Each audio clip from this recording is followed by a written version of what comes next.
दोस्तों, अब हम वेस्ट विधि के बारे में देखेंगे। वेस्ट विधि का आविष्कर्ता प्रसिद्ध अंग्रेजी मनोवैज्ञानिक माइकल वेस्ट थे।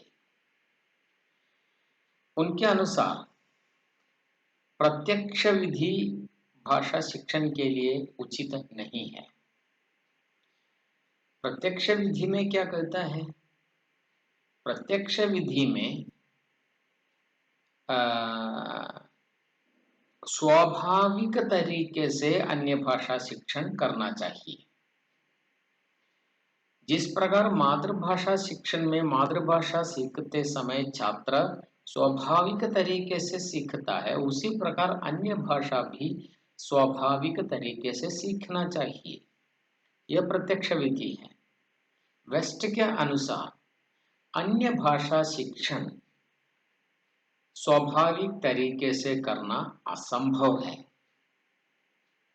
अन्य भाषा शिक्षण स्वाभाविक तरीके से नहीं कर सकते, यह उनका मानना है। यह प्रत्यक्ष विधि के विरोधी थे। इनके अनुसार भाषा शिक्षण की शुरुआत वाचन से होती है। प्रथम सेमेस्टर में हमने देखा था, पहले श्रवण, फिर भाषण, फिर वाचन, उसके बाद लेखन। लेकिन वेस्ट कहते हैं, माइकल वेस्ट कहते हैं, पहले वाचन की प्रक्रिया करना उचित है, वाचन के बाद श्रवण हो, श्रवण के बाद भाषण हो, भाषण माने वार्तालाप, भाषण के बाद लेखन हो। तो इनके अनुसार वाचन की प्रक्रिया पहले करनी चाहिए। अन्य भाषा शब्दों का पर्यायवाची शब्द मातृभाषा में देना उचित होगा।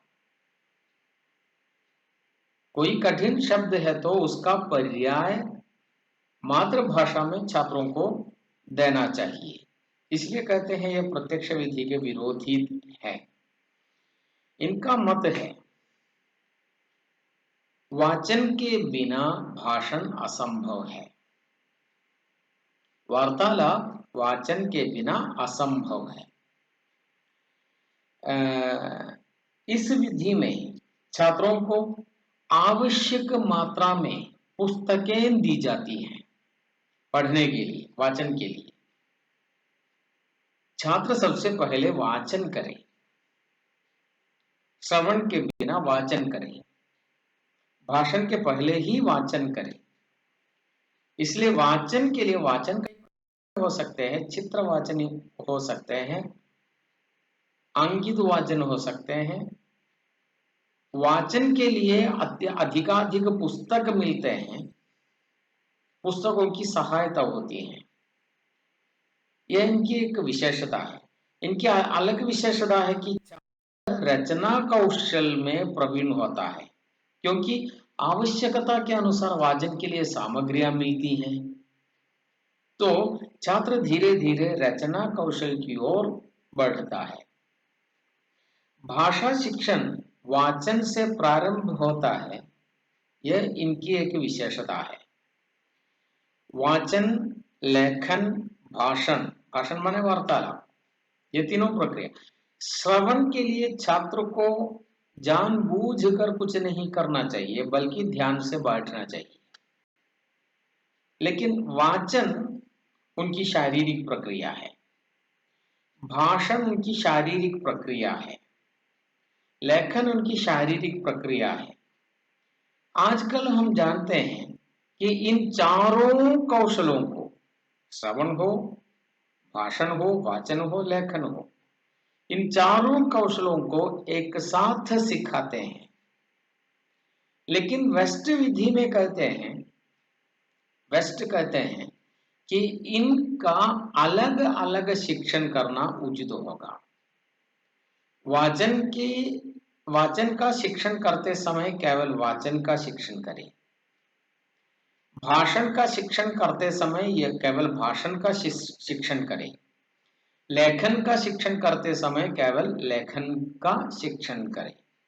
तीनों को मिलाकर करना उचित नहीं है, एक साथ नहीं देना चाहिए। ये इनकी विशेषता है। इनकी कुछ कमजोरियां भी है, कमियां भी हैं। वाचन की अधिकता है इसमें, भाषण और लेखन की उपेक्षा की गई है। वैसे तो हम जानते हैं भाषा भाषण और लेखन का विषय है, लेकिन वेस्ट विधि के अनुसार वाचन की प्रमुखता है, लेखन और भाषण, भाषण माने वार्तालाप, भाषण और लेखन की उपेक्षा की गई है। और ये कहते हैं कि कौशलों को अलग अलग सिखाना चाहिए। जब वाचन सिखाते हैं तब केवल वाचन सिखाएं, जब भाषण सिखाते हैं तो केवल भाषण सिखाएं, लेखन सिखाते समय केवल लेखन सिखाए, कहते हैं यह अमनोवैज्ञानिक है। अलग भाषा के कौशलों को अलग अलग सिखाना मनोवैज्ञानिक तरीका नहीं है, यह इनकी कमी है। अतः वेस्ट विधि का प्रोत्साहन आजकल नहीं होता। अगली कक्षा में हम अगली विधि को लेकर प्रोजेक्ट इंस्ट्रक्शन विधि को लेकर आएंगे। तब तक नमस्कार।